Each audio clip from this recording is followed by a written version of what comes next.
Bonjour et bienvenue pour cette courte vidéo où je vais partager avec vous, euh, ben, euh, j'ai envie de dire un enseignement, mais c'est pas aussi simple. Disons plutôt ma vision des choses sur un sujet intéressant, qui intéressera seulement une petite proportion des gens qui verront cette vidéo, mais ça peut être intéressant. La question c'est comment interagir avec les autres pour qu'il y ait une harmonie en fait. Car l'harmonie c'est vraiment la chose dont on a besoin entre êtres humains. Qu'est-ce qui peut permettre de nourrir l'harmonie entre les êtres humains et qu'est-ce qui peut permettre en quelque sorte d'installer vraiment des manières d'être et d'interagir avec les autres qui permettent un vivre ensemble constant en fait. Et ben en fait je pense que la clé c'est de comprendre les besoins de l'autre et là ça se situe entièrement au niveau astrologique mais ça peut aussi être au niveau psychologique, ça peut aussi être à d'autres niveaux plus subtils. Mais l'essentiel c'est de comprendre l'autre et d'accorder une réponse qui est en quelque sorte empathique et adaptée aux besoins de l'autre, au vécu de l'autre aussi. Et donc, le truc, j'en arrive donc à ma conclusion, c'est vaut-il mieux traiter l'autre comme il voudrait être traité? Vaut-il mieux traiter l'autre comme on voudrait être traité? Ben, quelque part, c'est sensible comme débat parce que quelque part, on a besoin de recevoir nos propres énergies. Pour évoluer, on a besoin que l'univers nous initie à nos propres énergies zodiacales. Et en fait, progressivement, ce qui est intéressant, c'est qu'au lieu que ce soit l'univers qui nous renvoie nos énergies zodiacales, ce soit nous qui apprenions à utiliser nos énergies zodiacales en les envoyant sur nous, sur notre potentiel d'être. À partir du moment où on fait ça, c'est qu'on évolue. Et à partir du moment où on cultive et on travaille ça au quotidien, tous les jours, c'est vraiment le moment où on commence à évoluer. Donc, par exemple, c'est un peu subtil. Tout le monde ne comprendra ou ne verra peut-être pas de quoi je veux parler, mais quand on interagit avec les autres, on utilise les énergies zodiacales qui sont à notre service pour communiquer, pour parler, pour dire des informations, pour exprimer une volonté aussi. Toutes ces choses-là.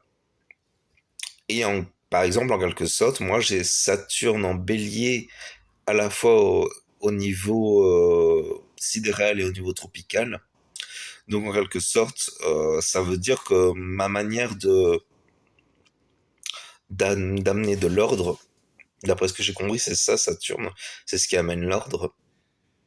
Et ben, elle sera toujours un peu égocentrique parce que vu que c'est Saturne en Bélier, je vais toujours ramener la manière d'ordonner les choses à moi-même. Je sais que c'est un peu ça va paraître égocentrique, et au fond ça l'est, parce que c'est vrai qu'avoir Saturne en bélier, c'est toujours à maintenir un certain ordre qui tourne autour de sa propre personne. Et bon, c'est comme ça, j'ai Saturne en bélier, donc c'est comme ça.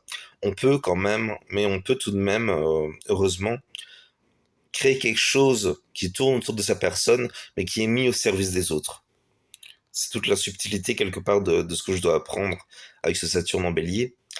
Et donc le principe, c'est de toujours utiliser ces énergies zodiacales pour évoluer, pour grandir, car les énergies zodiacales sont là pour nous donner un potentiel d'évolution. Et donc le principe, c'est vraiment d'utiliser ces énergies zodiacales et de les renvoyer vers nous. C'est-à-dire qu'on a tendance, pendant une certaine période de notre vie, à utiliser nos énergies zodiacales pour interagir avec les autres, pour avoir quelque chose à proposer aux autres. En fait, c'est plus mature d'utiliser ses propres énergies zodiacales sur soi. C'est-à-dire ben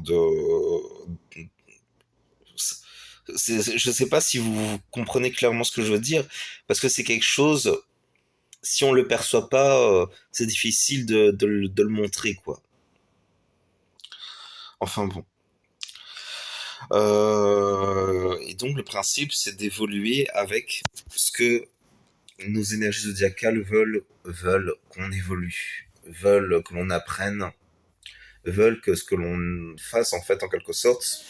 Il faut savoir qu'on a le libre arbitre Alors, le libre arbitre, le truc, c'est que il y a beaucoup de gens qui ont du mal avec le libre arbitre parce qu'ils sont tellement pris dans en quelque sorte le flot de la vie que ben, quelque part ils sont en dehors de leur libre arbitre, ils sont pris par le flot de la vie, par le flot de ce qui vient, et quelque part c'est très beau, ça fait partie de la vie, ça aussi d'être dans le flot. Mais il y a des moments où ben, ça nécessite d'être plus posé, ça nécessite d'avoir un plus grand libre arbitre. Et donc dans ces situations-là, ben, c'est dans ces moments-là qu'on se rend compte ben, qu'on a vraiment le libre arbitre. Bon, c'est vrai qu'il y a des moments où on est tellement pris par des énergies qu'on peut discuter si on avait vraiment le libre arbitre à ce moment-là. Car il faut relativiser cette notion de libre arbitre. Euh, on peut, si on le veut fermement et si on a en quelque sorte des alliances spirituelles qui nous donnent ce pouvoir, avoir le potentiel de bien se maîtriser. C'est très important ça. On peut avoir ce potentiel. Le truc c'est il faut quand même avoir des personnes dans l'incarnation qui nous octroient ce droit de se maîtriser. Et ça, c'est toujours la subtilité. C'est-à-dire qu'au final, il y a des gens, ils sont tellement pris par des croyances d'autrui que ces croyances exercent un pouvoir sur eux. Vous voyez, c'est toujours la subtilité de... vous voyez le chien qui voit que vous avez peur de lui. Eh ben, c'est le truc du...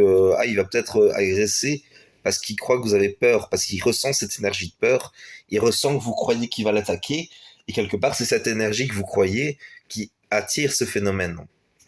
Ben, c'est la même chose entre êtres humains. On est parfois pris par les croyances, par les vécus, par les perceptions des autres, par en quelque sorte ce qu'ils ont été entre guillemets forcés à croire, qui font qu'en quelque sorte ben, on se met à agir, à dire des choses, à faire des actes manqués, à commettre des erreurs, voire des choses graves, tout simplement parce que ben on ne se maîtrise plus à ce moment-là.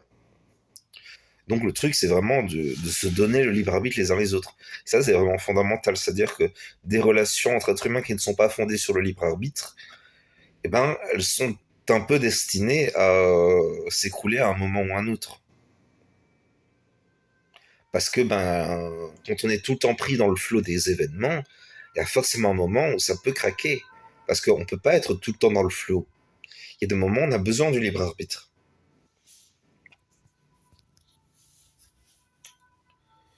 Euh,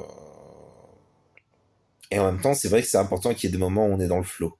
Le truc, c'est que bon, je suis pas prophète, j'ai pas la vérité, donc je ne saurais pas vraiment, en quelque sorte, apporter plus de conscience.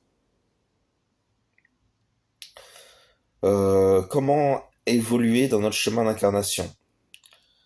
Alors, on ne trouvera jamais notre mission de vie